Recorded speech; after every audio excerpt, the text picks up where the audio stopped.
Good evening, Mr. Sam Evening. Adebayo. How you doing, bro? Yes, all good, man. All Okay, good. so first and foremost, we need to introduce who you are to our audience, because a lot of times you're one of the people behind the scenes, Yeah. and you set up a very talented group of collectors. So for those who don't know, give them a quick rundown on who you are. Oh, okay, yeah. So, Parallel Music Management. Obviously, look after a collective called Parallel, which consists of Angel, the artist, obviously, and then writers and producers that we work with. So that's pretty much what we do. And you went to university, was it in Leicester. Leicester? Yeah. And what were you studying at university? So I did my first school. I did like music technology and innovation for like 3 years, which was cool. It was all right. Obviously, I think I wanted to get into like the whole engineering like side of things, just because I just thought that was interesting thing. I think I remember in college just reading about it. I got so excited. I think I just fell off the chair thinking, oh my God, I thought, yes, this is the course. If I'm that excited, then, yeah, this must be the thing. So obviously I've always known I wanted to do music. But obviously just trying to find a career in it is another thing, as I said, especially having like African parents, like you have to be able to justify it and just be like, look, obviously they've always been supportive of my music side, but obviously making sure that academically, there are just other things that you can do. And obviously, again, coming from that side, being Nigerian, like the culture hasn't really taken, obviously, maybe like more so now, with the African artists emerging and stuff like that, where you can actually physically see, all right, cool, this is where they can earn a living. But obviously back then it's just stereotypical, like doctor, lawyer, engineer, that kind of thing. So obviously to them I had to obviously just show them. I think, to be honest, because my course had audio engineering, it so happened to have that. I think that probably sort of, yeah, that sort of like swayed them just to be like, all right, cool, yeah. Well, it's got something in there that you can use. So But it's also like sound bites. yeah, exactly. To something that is actually can be a legitimate career. Yeah, absolutely. So it was just also did that, and went off to do like a master's in like audio engineering. But then there was like a joint course thing. It was like audio engineering, and then you had the option to do music management. So I was like, look, well, there's something else, something extra. So I just obviously embarked on that. I was doing that in Cardiff actually for a year. And I just remember just doing a course. Everything was cool. I had a lot of maths involved, which is cool. But yeah, because of the sort of engineering side, that was just a lot to do. I think this went too in depth for my liking. But I just noticed that when I was doing like the music management part of it, I was enjoying it. I was doing better than obviously the audio engineering side, which was cool. But this side, I just really loved it. And then obviously when you start to find out, well, the music management side is making more money than the audio engineer, you start to think, wait, hold on there, what's going on? Like, this guy probably does the most work and the most hours, where this guy, obviously at the time I was like, well, this guy just turns up and just says this, that, and then leaves with the artist. So that obviously caught me, but it's just little things that I was just doing really well. I just noticed that with my assignments and stuff like that, I wasn't finding it hard. It was just a natural thing that was sort of like coming to me. So I was just like, look, this is really, really interesting. And I remember at the time, one of my mates, one of my best good friends, like he was in a group, and he was like, oh, like we've got this group, like can you just sort of like help us out? There was just like a gospel group called G-Force, and like it was like, oh, can you help me out? I was just like, yeah, man, why not? Obviously back then I was just like, well, I ain't got nothing else to do. But no, Is that after you graduated? Or? No, this is like during. I think this was during the time at uni. So what I started to do was, even before that, I used to just try to like get them like little gigs here and there, just like say, oh, do you know, I've got some mates from London, like, do you mind like taking it? And everyone would be like, yeah. So obviously not knowing to me, that was obviously me venturing, you know, into management and just, you know, trying to broker deals and stuff like that and just hype up an artist way more than they actually are, which I think most managers probably do, but it's all smoke and mirrors.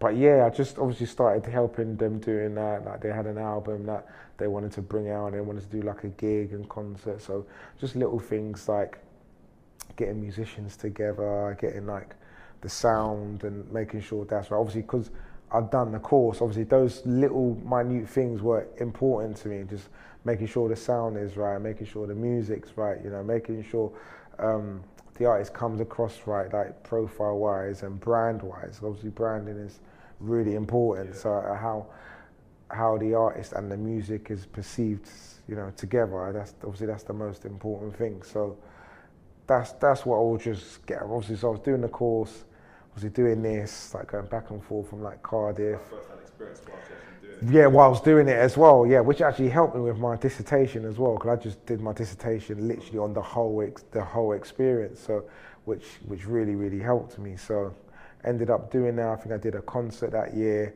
I think we did 2 like massive concerts down like that year. And then I remember actually doing my dissertation. I was in where was I? I was in King's Cross. I can't remember the name of that. It's like the British Library or something. Like, yeah, down at King's Cross. And then I remember getting a call and it was just like off on the mobile. I was like, hey, how's it going? And I was, yeah, they called me and it was like, oh, would you look after this group? I was like, yeah. And it was like, oh, you've been nominated for mobile. I was just like, what? It's like, where did that come from?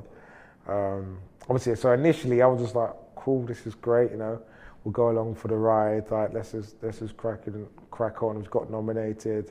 Then obviously you get just like the nomination process, and then there's like the last sort of 4 in each category or 5 or whatever it is, and then we got 3. Yeah, it gets watered down. So then obviously we then got to the final or whatever it is, and then went to MOBAs. Actually won a MOBAs. It was kind of like, all right, cool. This is cool.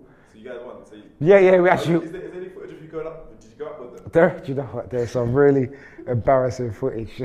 Like my guys, like the parallel guys, they take the mick out of me all the time. But they're just like, yeah, do you remember that footage? But yeah, man, there is footage of me shamelessly going up. But yeah, it was cool. Like they wanted me to like come up with them, or maybe I thought they did want me to come up with them, whatever it is. But yeah, man, it was a cool, really good first-hand experience of just doing the whole thing and just seeing, you know, I guess that was a taster of just what it can be like. Obviously, it was like with a gospel group, but then even at that time, I think that was the first or one of the few times. I think they had that category and then they took it away for like 4 or 5 years and then brought it back. Do you know what I mean? So then to be in that category and then to win it at that time was like, obviously for me, it was like a really good achievement. Do you know what I mean? Just. I think at that point also, being that you are from a Nigerian background. Yeah. Yeah, definitely. Yeah, of course. Obviously, it was cool. Obviously, at the time when there, you still have to try and work out, like, well, how am I gonna earn from this? Do you know what I mean? And I think obviously because like gospel music obviously is like my first love, and obviously it's how I've been brought up as well. Obviously, being brought up like in the church and whatnot. So obviously for me that was like the most important thing, and it's most fulfilling as well, where something that you've been doing like all your life and then you can obviously reach some form of achievement with it as well. So that's obviously important for me. But then I just remember thinking, like, I just need to take this like a step further. Like, I've got this far. Obviously I've helped my really good friends, which we're still close, we're really, really close with now. I just wanted to do something different, and I said you still got to make ends meet as well. It come obviously at that time, I was still just finishing uni, so I just had time on my hands. Do you know what I mean? But at the same time, finishing uni, you get this cloud over your head, and it's like, okay, what do I do? Literally, you actually finish uni thinking that there's a job just. But that's just never the case. Yeah. It's just never. It's like you're literally like, okay, so I was starting again then. So, I just remember just randomly one day, obviously I signed up to like the agencies and stuff like that, but randomly one day I just thought, let me just call Universal, just nothing to lose. Like the worst they can say is no. So I just thought, let me just give them a ring. I remember actually, I think I called. I was looking up, and then I called. I think it was Sanctuary at the time. I think they said, I think they said Beyonce's dad or someone that used to look after it. The music one. Yeah. And I think it sounds like kind of new at that time. Exactly. So and then I think they said it was like closing down or something, and then Universal taking over it. So then they gave me a number for Universal, and then I called the number for Universal, and then I remember there was a guy called John at East Reception, old elderly guy, who I actually made friends with like along the years. He was just like, oh, you know, you can't just call Universal, like you need an actual label to talk to. And he was like, have you got an actual label? And I was like, no, Sanctuary told me to call you. So he was like, call them back and then ask who you need to speak to. So obviously I didn't really have anyone to speak to. I was winging it. So I was like, I called Sanctuary and I was like, who should I ask to speak to? And then I was like, oh, maybe we need to ask to speak to HR. And then got through to HR, sent my CV, got an interview, got a job at Island, and it was like, all right, cool. Get into like the Universal building, like, wow, oh my gosh, Universal. Now it's just like, it's Universal, yeah. so yeah, I remember sitting in like canteen and having a meeting with my boss at the time. Luckily enough, he actually went to my uni in Leicester. That always helps, isn't it? Yeah. So obviously when he saw that, he was just like, oh, we actually went to the uni. I was just like, oh, thank God, like sort of thing. So we got something in common straight away. And then, it was a really good interview. And I think like the day after I found I got the job, I was just like, yeah, this is great. Obviously, initially it was like just like a work experience thing, and then like a sort of paid thing where.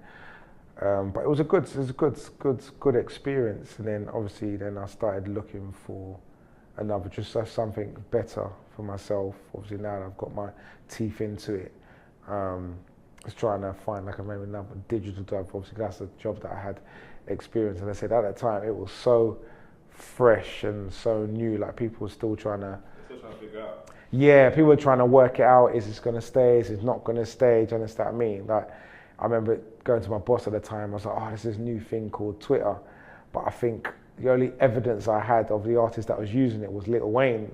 And obviously, they're looking at me like, Lil Wayne, like, oh, it's funny, obviously, he then went through Island in the end, but at the time, he was just obviously on Young Money or wherever it was, or Cash Money at the time. So no one was taking me seriously. And I think it was like 4 months after where I knew, just like all of a sudden, Twitter, I think actually at the time, they took Twitter down to rebrand. Actually remember, they took Twitter down, rebranded, and then came back again, and everybody was on it.